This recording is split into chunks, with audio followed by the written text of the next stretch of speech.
I'm a consultant, but a consultant full-time now for one client, which is the Joint Policy Committee.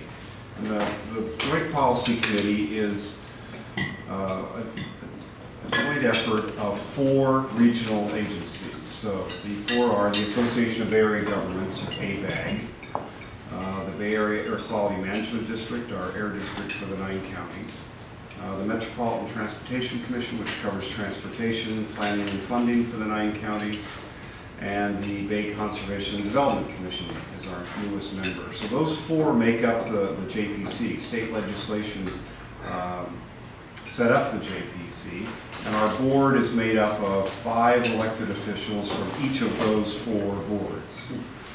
So I was thinking on the way down here, Alameda County, we have Jane Bruner, Tom Bates, and Scott Haggerty. Those are, I think, the 3. And again, we're covering the 9 county area, so Alameda County has 3 of the 20 members. And the Joint Policy Committee has 1 staff person, and they have been working for the last few years on the FOCUS program and on smart growth in general in the Bay Area. The agencies felt that was the biggest issue, that they needed to start working together in a better way on the transportation and land use issues all around smart growth. And then last year they decided, smartly, I think, that climate should become their second key issue to work on, and they then hired me as a full-time consultant. So I work for JPC and JPC only right now. What I thought I would do is quickly tell you kind of a list of the 6 joint actions that the Joint Policy Committee agreed on for climate for the next year or 2, and then go into Climate Bay Area, which is our new kind of project. So the 6 joint actions are, and one of our agencies is the lead on each one of these 6. So the first is to successfully implement SB 375, which is the big legislation on transportation and land use for the region. And that is MPC and ABAG in co-leading that one. And my boss at the JPC, the 1 staff member I mentioned, Ted Dropu, 375 is really his effort. Second, and so 2 through 5 now have more to do with me. Second is the Air District is taking the lead on developing an indirect source rule, as they're called, for the region. San Joaquin has one, so we would, and there are a couple of others in the state.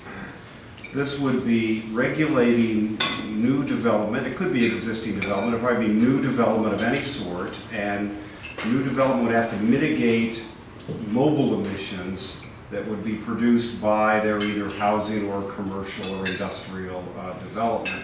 And they would either have to mitigate those emissions. You would measure the emissions that would come from a new project. They'd either have to zero them out or pay into a fund to offset them somewhere else in the region. So the Air District has just started on this. It's called Indirect Source Rule. And afterwards, later I can give you contacts if you're interested for each one of these things. The third is MTC is taking the lead on developing what we're calling climate-friendly parking policies, because parking pricing and parking management is clearly one of the most powerful tools that we don't use much at this point, but we could use in terms of transportation emissions. So MTC is working on this. We're at the early this is at the study stage. There are no policies yet. There's no proposal yet. It's going to be a big political issue. Parking is a hot issue everywhere you go. But there's some good examples now of interesting approaches to parking that cities are taking in other parts of the state, and so we're starting kind of with their success stories. The fourth is making the Bay Area the electric vehicle capital of the universe. I think it officially says of the country, but we're calling it university. This one, too, we're just starting out on, and there are no staff. The MTC and Air District have the co-lead on this one, but there are no staff devoted to it yet. They're just pieces of different things. So we're working with folks who are working full-time to make this happen in the advocacy community and elsewhere.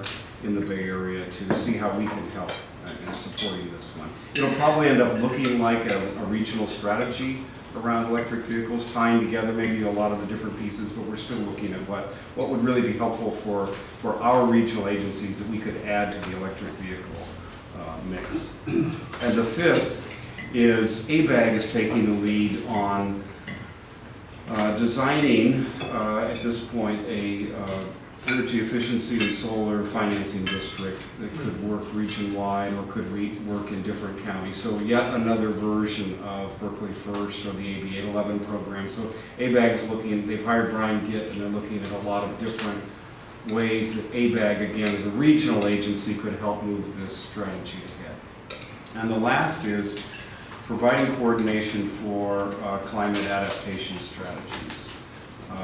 VCDC, of our 4 agencies, has done quite a bit on sea level rise, and you've probably seen, a fair amount of what they've done already in the papers and all. You might have seen VCDC just did a design competition. Did anybody see the Rising Tides? It was interesting. International design competition. We like this kind of thing. Something with a little pizzazz for a public agency. They got 130 entries from 18 countries. They had a very expert jury, judge. These were to look at sea level rise for the Bay and start to look at what, these were architects and engineers primarily, what would they think of in terms of design for dealing with that future. And they set up they got there were 6 winners. They couldn't pick one, so they picked 6. And among the 130, there are wild entries and there are very practical ones. It's really an interesting piece, and you can see it at Rising Tides. It's either .org or .com. It's probably .org. And we're going to use it now and take it kind of around as a traveling show. So 6 is really about adaptation and about providing coordination for a lot of the work that's starting at different cities and different areas. I'm interested in the Bay Localize project that I just read about for the first time today on resiliency. So what, again, I think we can do as regional agencies is knit some of that together and provide some coordination for it.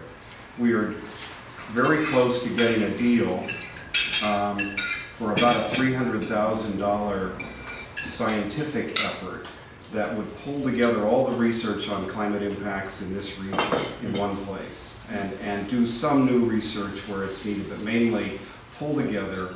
It would be the top climate scientists in the state working on this. And we're about to hopefully get that deal signed, and they're putting up the money for it. So we're happy to be the first region really in the state that would do this kind of a scientific summary, and we think it would be very important. San Diego did something, or is doing something like this, and we think it would be important so that as regional agencies and as elected officials, we're not going out and saying, here's what's going to happen in the Bay Area. We're saying, here's what our best scientists in California are telling us is going to happen in the Bay Area in terms of impacts, in terms of vulnerable populations, the whole set of things. And again, there's been a lot of focus on sea level rise here, but there are a whole series of other impacts. And so we would be looking at all of those and pulling those together in a document that then could be a foundation document that could be used by a lot of groups. We think this could be helpful in 2 ways. One, to get more attention paid to adaptation and the need to plan now for the kinds of communities we're building and redeveloping so that as the impacts hit, sooner than later, we are more prepared for them. And particularly in terms of vulnerable populations. The second, we think, is we can get more attention for all the mitigation work. We think by more clearly spelling out what is happening in the Bay Area, not just what's going to happen, what's happening in the Bay Area, what is going to happen, we can get more attention and more buy-in for moving more quickly on the mitigation work that's so important. So those are our 6 things. They're all in various stages of development. And my job is to take a stick and just keep them moving, keep the staff working on them, keep the staffs working together. On the 6th one and on the 4th one, the electric vehicles and the adaptation, I'm playing a more proactive role because the staff are not quite set